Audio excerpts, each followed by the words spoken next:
basali na nzambe nyonso bazolanda à travers le monde toyebaka ko préparer relève na reprendre ezana na politique ezana domaine église bilombe ebele bala pona nini bato ebele bapesi nzambe mukongo nana remplacer papa na maman Olangi muto nzamba poni. C'est ce qui se passe aujourd'hui d'une manière générale dans nos églises à Kinshasa. Des églises comme le Kwaba boutique. Bango moko pe bande kwa si FMC. Ba fungwa marape. Le Congo promo de Faté. Bolanda Congo promo pour ezolo la vérité. Avec Congo promo, it's not the same. C'est pas pareil. Rafigeto. Check. Hugues la coiffe Ikoté. Et enfin, je suis arrivé. Salon Hugues la coiffe Ikoté. Non seulement c'est un salon de coiffure, mais aussi une machine de transformation des hommes et femmes. Regardez-moi comment je suis. Vilain. Mais attendez, 2 minutes. Bogart. Vous allez voir.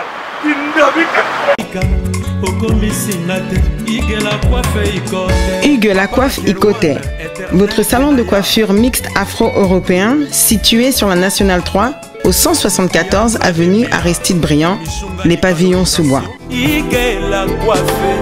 Pour plus de précisions, veuillez nous contacter au 01 41 55 00 00 ou encore sur notre site hugueslacoiffeikoté.com. Nous sommes ouverts tous les jours de 8h à 20h, même les jours fériés. Hugues la coiffe Ikoté, l'homme qui coiffe la ville. Hugues la coiffe Ikoté, le salon de coiffure mixte afro-européenne de proximité. Au 174 avenue Aristide Briand, les pavillons sous bois sur la Nationale 3. Un seul numéro, 01 41 55 00 00. La beauté de votre chevelure chez votre frère. Hugues la coiffe Ikoté, même père, même mère. Chikicha, chikicha, cha cha. La beauté peut tout changer. Salon Hugues la coiffe Ikoté. Quelle beauté! Sexy pour les femmes, dindindi pour les hommes.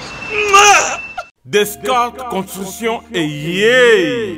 Fini l'inquiétude pour la réalisation de vos constructions de rêves en RDC au prix imbattable. Grâce à votre entreprise installée en RDC uniquement pour vous, spécialisée en construction, réfection, bâtiments, immeubles, vente de terrains, travaux publics, avec les ingénieurs architectes qualifiés au prix incroyable. Descartes Construction est aussi spécialisée en luminosité des bâtiments et éclairage public, installation des systèmes d'alerte, intrusion pour des maisons et véhicules et tout d'autres services. Nous acceptons aussi les paiements par tranche au prix incroyable. Pas d'hésitation avec Descartes Construction. Vous serez jamais déçus. Pour tout contact, notre email est descartesconstruction@gmail.com. Notre numéro de contact plus 447 93 92 82 813 et appelez-nous pour Kinshasa plus 243 89 91 56 86 2. Descartes Construction à Tozana Mbongo Moké, opération Tongana RDC. L'agence d'export et d'import Michel Atlantic Shipping et yé bana ya Canada, bana ya USA, bomitungisa lisusu. Pour tous vos achats et ventes de voitures, pièces de rechange et les accessoires possibles. Na koti na ba koli na bino na Kinshasa, bomitungisa penza te. Please, bakoya koza koli tinanda. Pour tout contact, benga Michel Lukadi. Plus 1 508 371 60 43 USA na Canada. Pour la Kinshasa, benga na plus 243 89 551 30 38. Michelo Atlantic Shipping. Yaboye, Bazuapi. Raf Ngindu, félicitations pour la promotion, c'est la rapport à l'artiste. Que Dieu te bénisse. À connaît pas demander, il n'y a rien en face. Congo promo, Raf Ngindu nde. Nanenga mabete Congo promo Raf Ngindu. Aza mutu aza na mbongo boga, aza na bakara danger. Donc mutanzalate. En tout cas, félicitations, merci si tu es où mais là. Raf Ngindu, le présentateur de la force créative Congo promo. Congo ça la force militaire na Congo promo. Et faites comme moi, allez voir Congo promo tv5.com. Donc au nom de Jésus-Christ, nous bénissons le Congo promo. Avec Raf Ngindu, Congo promo ne tombera jamais. Piccolo Congo promo nde. Ouais, balobi Raf Ngindu. Congo promo toujours, grande puissance. Come on. Congo promo qui torcos net in a film. Congo promo babunda na nango. Raf Ngindu. Congo promo. What a plus, what a boss là. Igela coiffe ikote. Papa na Kerouan, éternel Kenaya. Espace de cérémonie chez Hugues la coiffe ikote. Un cadre spécial pour vos cérémonies conviviales. Pour vos retraits de deuil, matanga, fiançailles, baptême, anniversaire, au 174 avenue Aristide Briand, le pavillon sous-bois, dans le 9-3. Référence, salon Hugues la coiffe Icoté. Votre réservation au 01 41 55 0000.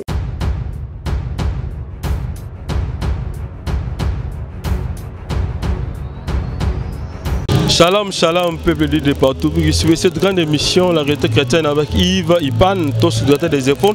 La fin de la série continue toujours dans votre site Congo Promo TV avec le boss américain Raf Ngindu, un boss à Dallas. Merci à toi. Il reste le super pot, caméraman RDC. Voilà, nous sommes avec le frère Marx, c'est un grand journaliste. Et Bangonde Basali qui est Lelo Yves Ipan, boss Pelara la Bangonda Télé, tout ça est belé. Bangonda Bafena Biso Po Ipan, Basungi Biso Lelo pour que tous ça exemplaire aussi. Na Prince Aline.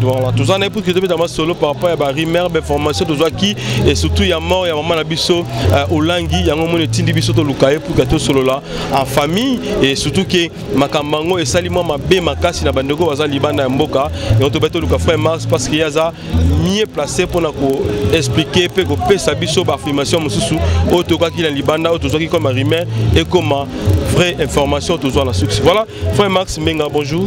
Bonjour Ndeko Yves, merci pour l'invitation. Puis merci pour à chaque fois tout ça la noble émission na sepela na reconnaissance gratitude aux alanango Zamba Pambolayo Musano Ekendeli Bosso.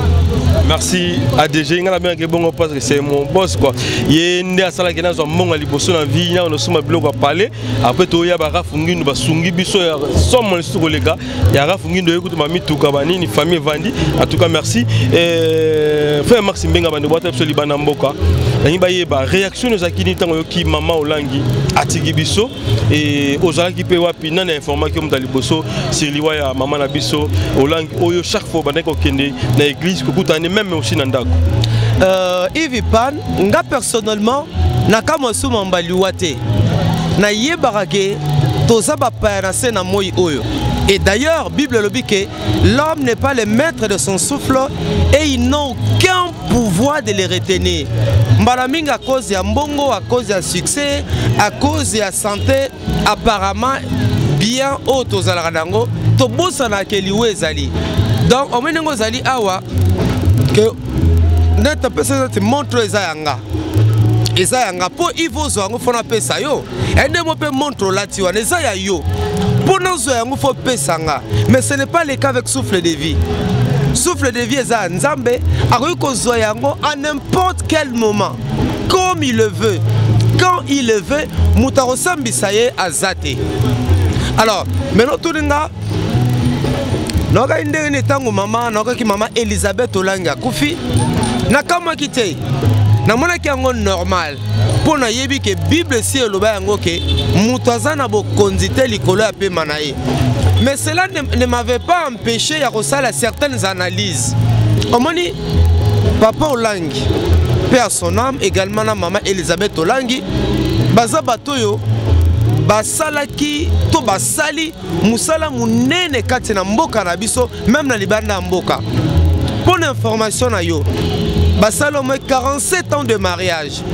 et 6 femmes, c'est ministère wana. Il y a combat spirituel. Et ça a 5 continents. Bango, papa na maman langue. Ba réussi quand implanter ministère na bango wana onzamba pesa ki bango au moins na 200 pays à travers le monde. Eh bien, vous avez une idée pour faire avancer la communauté congolaise de Dallas. Voilà ce que vous pouvez faire. Déposez votre candidature pour le poste du président et pour le poste des chefs de groupe.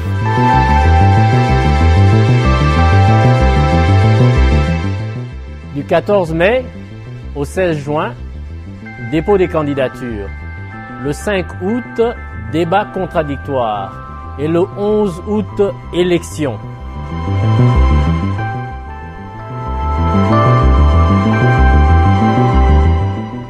Nous sommes de la commission électorale de la communauté congolaise de Dallas-Fort Worth.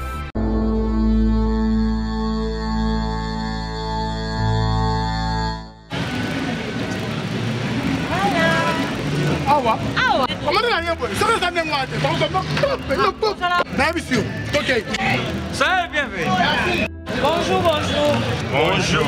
Je pense que ma collègue n'a vu ça. Comment est déjà? Nous avons fait ma collègue n'a vu ça. Papa, ngaso na uchi poto na ya kanzela moko na biloko na ngai. Azana descendance ya Satutoma. Bandi marate za ba ya famille. Mais na civil service andi marate andimi bana ya France, Paris, Lyon, Toulouse, Rennes. Bino tu buya kote wana. Uzana iloko ringu tinda na Afrique. Toa na Congo na Kisasa. Nikuna yazo ngumba mako kukena na yoko situatite. Service agence pas comme les autres. Dans 200 pays à travers le monde, ministère combat spirituel. Je m'imagine que tango papa Joseph Ezekiel Olanga Koufaki, maman Olangi, certainement elle a été abattue, elle a été attristée, Mouto Bazalaki naye, Mouto Bavandaki naye, 47 ans, il y a vie commune, mais réaction liboso cause à la fistrée, abattu, découragé comme je venais de le dire.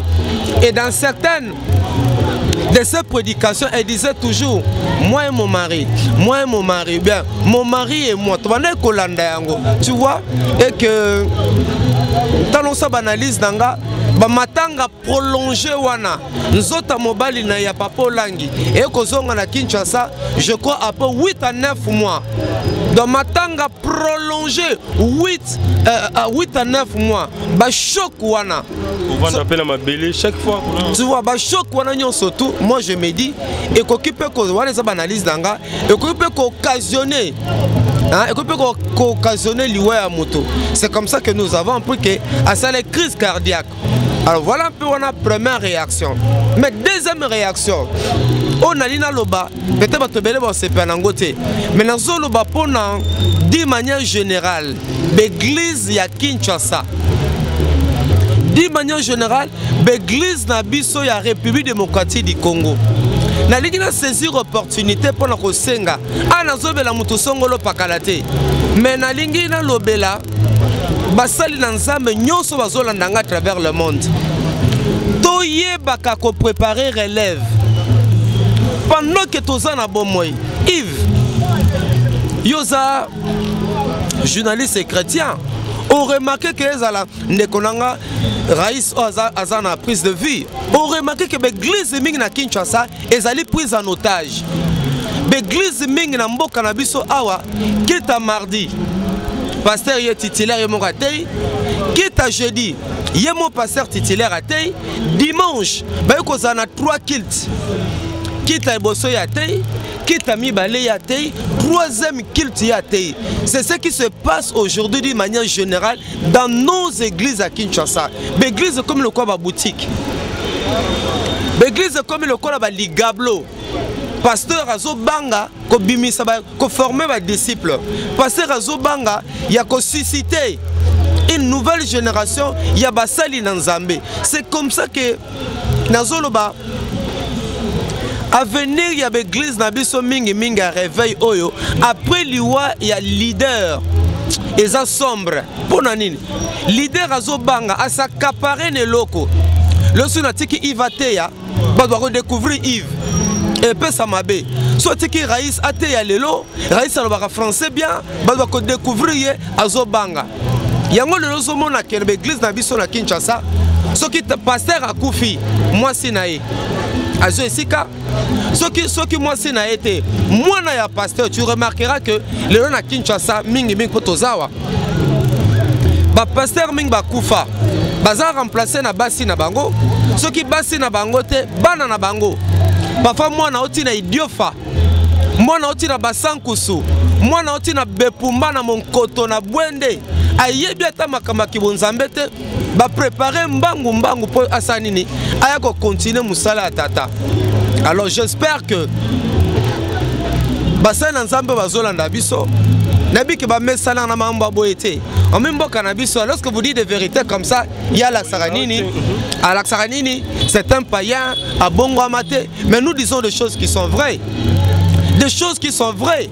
Le basal ensemble a préparé relève. Basal ensemble a préparé relève. Non, peut ça des exemples et coédifier battu. Pasteur Roland Dalo, Mokambia Centre Missionnaire Philadelphie, des sons vivants. Donc que Azano na makasi na nzoto Ivio yebi Philadelphie Gomba pesa na pasteur Ken Philadelphie Funa apesa na pasteur nani Atoms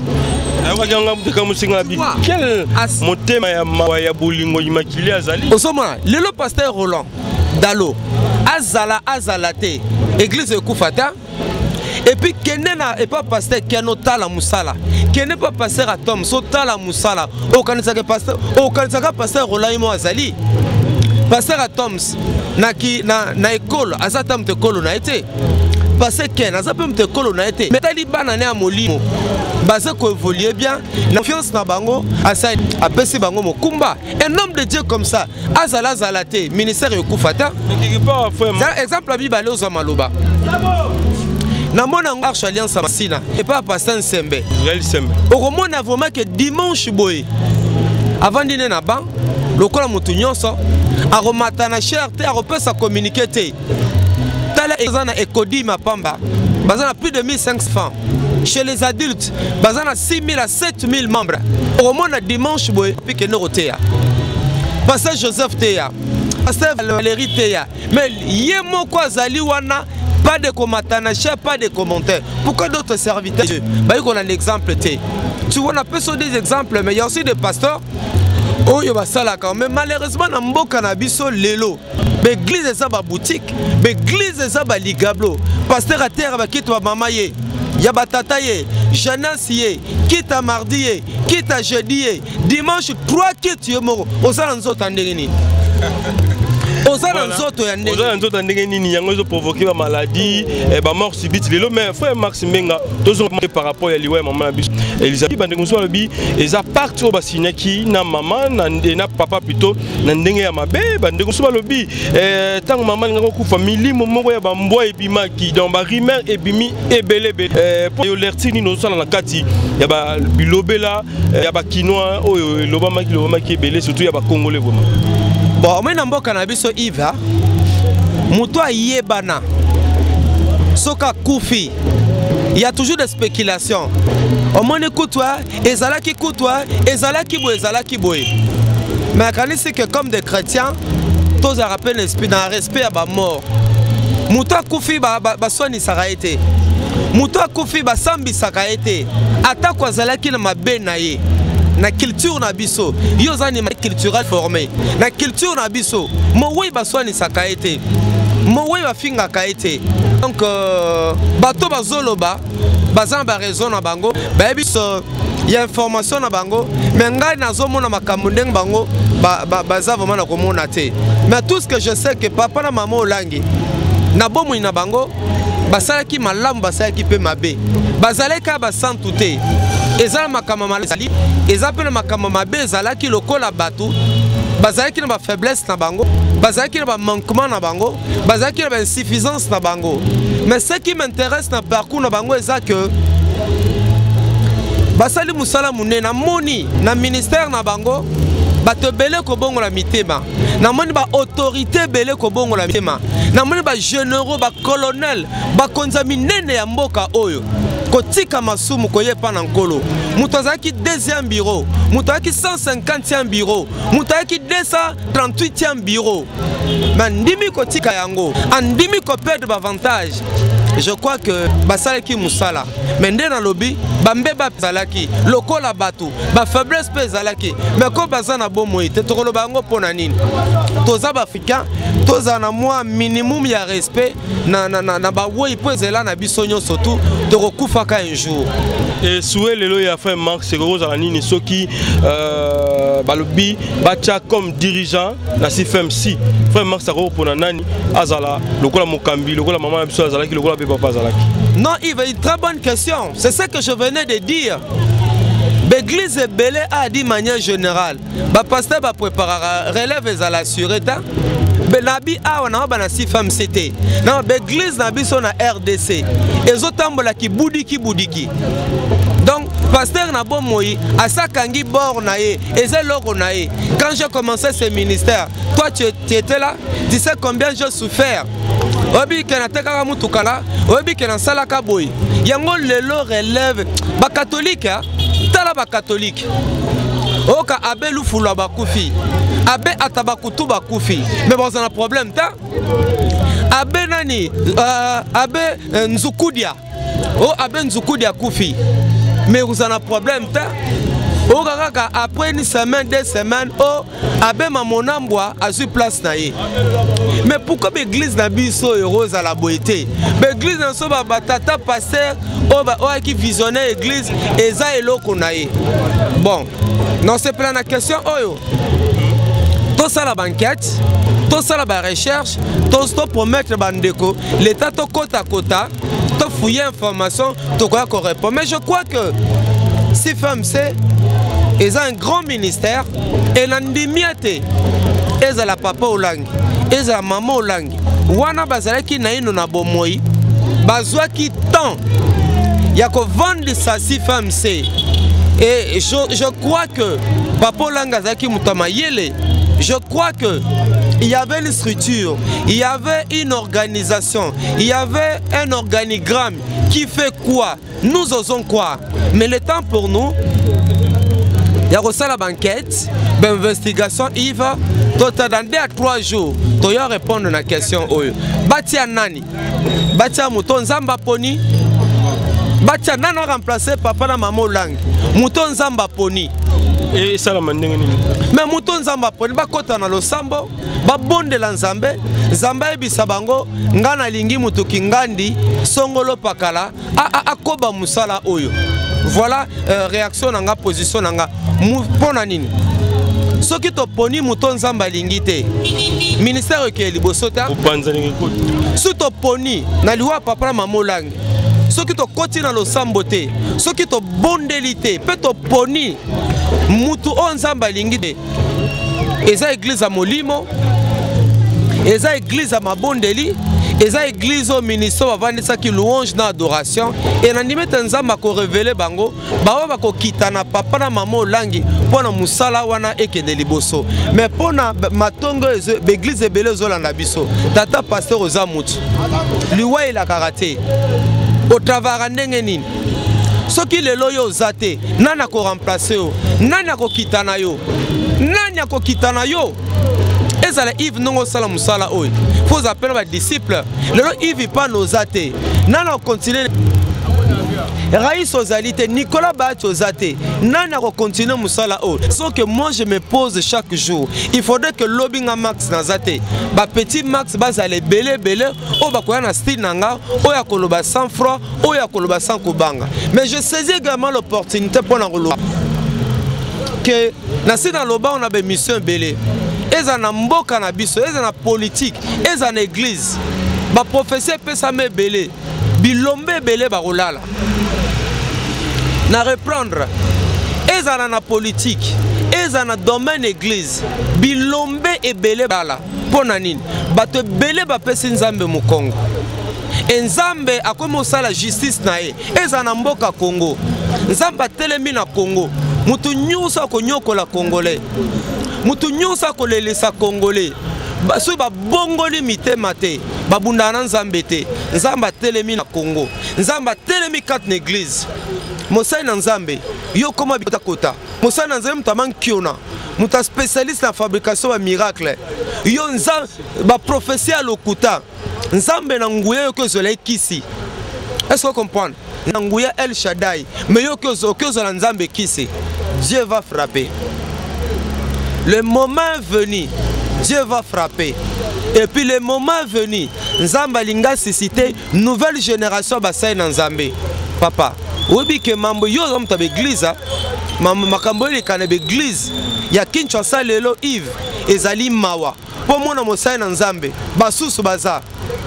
Il faut opérer sa consultation prophétique. Au futimbonga fiche monier. Ma yozote comme une église.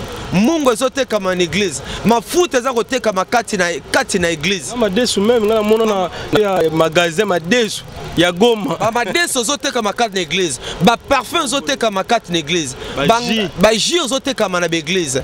Ba totu bazaka ba mando na bata ba zebola ba komi kati na église.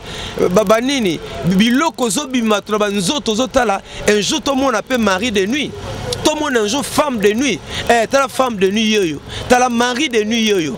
Tozo mona ba mayebo zobi marabanzoba. Ba seto zobi maranzoto. Biloko mo lime komi komona na polele. Avant tali colonel kokene bikenda kendate. Faut faire attention ba zebola, ba mandona, ba mbikudi, bango tout le belé ba komi ba prophète. Peuple congolais fungola miso. Mondimi fungola miso. Et puis na rechoquer yo lelo. Tata pasteur akobimana tata pasteur. Na ces éléments les qui kalaté na JTC. Des choses qui sont vraies. Le pasteur a pédé? Le pasteur a pédé le bakomi. Tata pasteur akobimana moninga ne tata pasteur pona nini. Bato balingi mbongo. Bato balingi ba villa. Bato balingi ba mituka cher. Bato omoni ba certains serviteurs de Dieu bazu ba modèle na bango ba musicien. Bazu ba modèle na bango ba ministre ngamba mukili. Tu vois bazu bango lo alors diable sani. Diable profite a pesi bango na rotongela église na repesa mbongo aucun poto forcété boye église nyonso lelo eza église a kotate église nyonso lelo eza église a kotate tata pasteur est-ce que nzamba rotombola te il va pesi témoignage awa ngana ebaki il va sisi classe na ye azana santo nenga zalaki te. Na reportage à $10, na reportage à $20. Até sérieux dans Moussanaï. Le Lonzamba a pombolié. Ben Missou l'a suivi. À Kota Kisita. Iko auquel okendo le baba mongo. Vi malembe.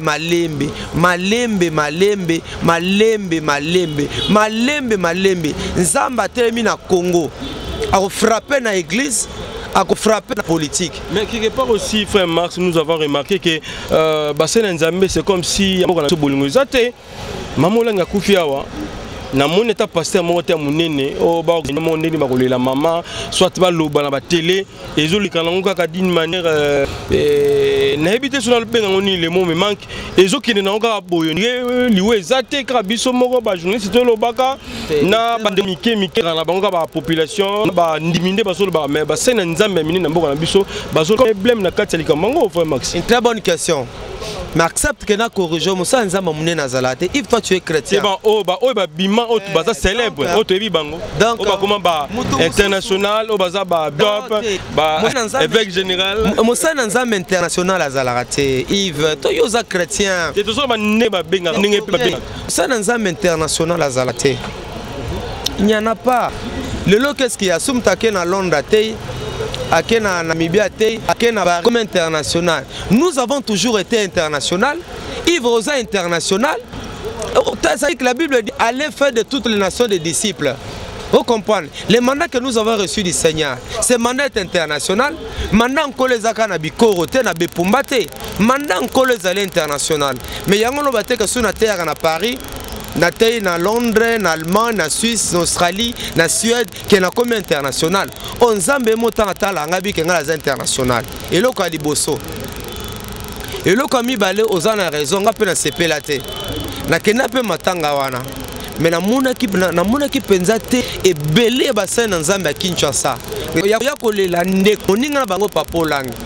Il y a quelques serviteurs de Dieu, namonaki na aéroport, namonaki pe na cité de Triomphe, mais d'une manière générale comment on a été moko ba soda kufi était lisanga basali na nzambe. Église corps de Christ ko ya kolela Papa Olangi d'une manière générale namonaki penza te et qui plus bana na bango. Et le komi bali bango moko pe bande kwa CFMC bafungwa makape eza matanga ah tokufeli omoni bato musupe bazana ba réserve bino moko pe ah non akufi aiki kaka papa na mama Olangi bazalika pona CFMC te bazaliki ba patrimoine ya lokola lipa ezalaka pona baluba te monga aliaka lipa muluba aliaka lipa mutu tu aliaka lipa sakata pe aliaka lipa. Alors papa na maman bazalaki ba patrimoine spirituel ba patrimoine oui spirituel ba patrimoine culturel ya mboka na biso bakufi et na kati na mboka yon soto za baton kola vandi saka tokosala pepa ah papa e tonga tokutana yo pona likambo yeli biso. Tu vois, déjà ouverture wana et rosala bébé biso to pesi bino telle responsabilité. Rolanda Yves, biso to pesi bino telle responsabilité. To lingi bino bo sala boy. Mais ce qui explique ouverture ezate, ba to pe ba robanga na bango ah non kende kuna est-ce qu'il donne nga ba kondima yango est-ce que tu vois eza biloko sala ta mususu que non ba pe na ko banga baza pe na ba hésitation baza pe na ba doute to kena matanga ba Marie Misamu ba Alain Moloto ba Kingani. Mais qu'est-ce qui se passé muto azalaki président ya comité d'organisation abengi baninga ah nana besoin to kutana ba communiquer pesa maki ba sala nzambe nyonso to kutana tel jour l'église Kingani pour na to préparer bobseka muto songolo pakala. J'ai vu Bassin Nzambe Masanga ndenge koya. C'est ça aussi le problème. Voilà, une dernière question pour nos frère Max Mbenga. Nabi que Dominique qui est le 100% Moussalata vraiment dans l'endroit la biso le professeur Ndomas Legano et Jean-Lumba Intel na boté Kabakaba Ngouchukuna le chef de Genève au la biso et Jean-Robert Kalala monté maman la biso Nicole maman la parfaite na Paris et bandeko belé ba Gika ke de triplé ba la biso ba John Lubila ba Exebelé ba Guillaume Tiswaka le président de tout le gouvernement des États-Unis ba la biso ba que frère Max Mbenga surtout moni directement il faut tous appeler un message moko assuré il y a maman Nabiso Chabani Micheline parce que à chaque fois au bande kozana maman et maman Micheline na moment oyo azawapi et puis azolo banini par rapport à liwa comme lié pour la deuxième fois na kati ya libota ya CFMC. Oui, nayebi que une très bonne question aussi. Nayebi que à un moment le bateau nayebi que couple Olangi bazaki na kondongwana hein bazaki na kondongwana mama Chabani mais je bénis le Seigneur n'ebe te réconciliation et salema preuve ça que tant papa Olangi akufaki mama Chabani pe akendaka ko présenter ba condoléances nga d'ailleurs nazwa ka pe interview à Lobaka na kanisa on ne fasse pas l'histoire. Maman Chabani azali mwana ya papa Olangi azali mwana ya mama Olangi bangonde ba façonner bangonde balakise ba ABC évangile et na kanisa ete na moment oyo azana mboka Canada et nabi ka zape na matanga azali kolela mama na ye oyo ayebi na oyo ayebi na kotika biso et soka zongi na Kinshasa to ko lukaye to retourna epe ba mituna ba polémique pona yango te bata polémique pona yango te pamba te mama Chabani andimaka ete papa Olangi na mama Olangi baza baboti na ye ya molimo bangonde bakolisier bangonde batangise lo bana Nzambe atako lelo asambela lisusu kuna te pamba te Nzamba benga na makomo mosusu mais na ndimite ya solo na ngongo tozali mama Micheline Chabani aza kolela pamba ta to kufela tata na molimo pe akufeli mama ne ya molimo. Voilà, Torum la souka émission Nabiso. Dernier mot Zanini par rapport à cette grande émission. Aussi, message phare, qu'est-ce qu'on peut retenir dans l'émission Nabiso à Mokola Lelo. Tu peux si Nicolas Bati Bambote Belé, les gars 4 de Bengue Bongo, tout le monde Elvis, hein? Bien Bengue Bongo, on a vrai mon Congo.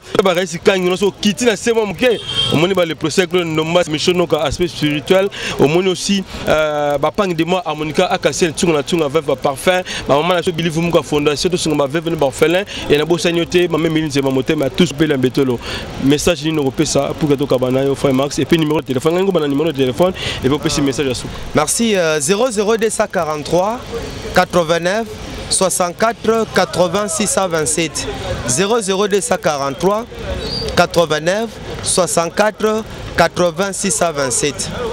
Ceux allez kapona mbongo. Ceux allez kapona bozui. Ceux qui allaient pour la lokumu, ceux qui allaient pour la gloire, ceux qui allaient pour la villa, ceux qui allaient pour la mituka, ceux qui allaient pour la combo, ceux qui allaient pour la voyage. Papa, na maman langue ba ko kufate. C'est impossible. Impossible. Mbongo bazalaki nango. Lokumu bazalaki nango. Bozui. Église ministère dans 5 continents. Ministère dans 200 pays à travers le monde. Papa na maman langue ndeto barana Kinshasa ba iba prêtre. Dollar ezalaki l'euro pamba. Euro ezalaki l'euro pamba. France CFA ezalaki l'euro pamba. Ba vandi ça ba église à travers le monde. Mais ta le bazate. Et c'est interpellé pe ba sena nzambe, interpellé pe biso. Ta papa langa kufi, maman langa kufi. Basala nzambe belé sengeza la interpellation pour na bango ba comprendre que toza ba paya ozala nani to nani odai yami balé ba pasteur boko misa ba église ba boutique té boko misa ba église li gabloté boko misa église borna yoza borna yoté o gérant ndongo lingi église sengeza la structurée qui fait quoi? Il ne faudrait pas que na liwa passe to makobana na ko remplacer. L'église belé kufina na simaliwa ya ba leader na bango. Mwana na mwana bendana. Lo sambo nangeza te si femme se kufate. Lo sambo nangeza te conflit à leadership et ça les maté. Lo sambo nangeza te église e panzanate. Lo sambo nangeza te ba sa caparete ngai. Lo ka papa na maman lang ba kufi ngana zo nanga église ya Bolobo. Nicolas Kuna, ngana zo nanga église à Basankoso. Elvis, ngana zo nanga église à Bepumba. Tout ça la tension. Iso ya Bikoro, oh ngana zo nanga église à Bikoro. Oh ngana zo nanga enini ya Inkisi. Ezala bongo te. Tout se préparer, tout ça ba panase na moi oh. To la maman langi na limemia. Totika biloba loba. Totika bikoma koma. Totika kofinga. Basoni saka ibembete.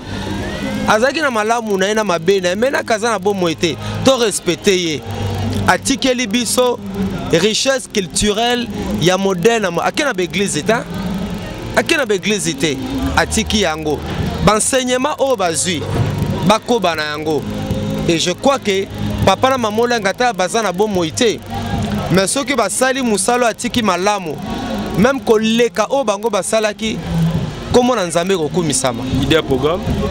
Pardon? Programme ezali ya maman ya obsèque na. Bon, na kanisa te to sali émission lelo, to garder contact et d'ici là to pesa bango d'autres informations. Mais na bandeko kuna bandeko bazana presse P. Ya CFMC ba fungwa maka.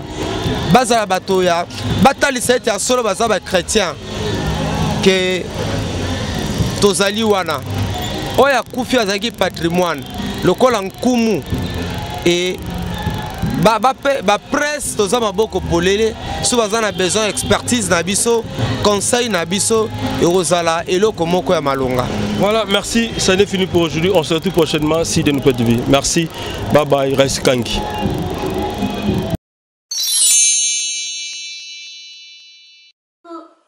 Coucou, c'est Nathalie Makoma. Promo sur CPLA TV. CPLA TV Box est commis à 55 livres. Et encore plus, 10 jours gratuits. Et encore 15 livres par mois. Abonnement dans CPLA TV. Oh mon Dieu. en profiter. Boya parce que promotion awa ezali ndeko pela moto. Sepela TV. Wow, it's the best. Nathalie Makoma, à bientôt.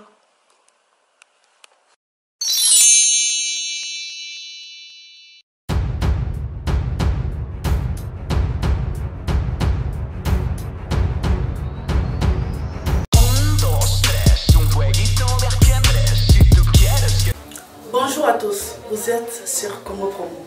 Si vous aimez plus de vidéos, cliquez le bouton en bas, abonnez-vous en masse. Moi, Bérodès, je me suis déjà abonné. Il reste que vous.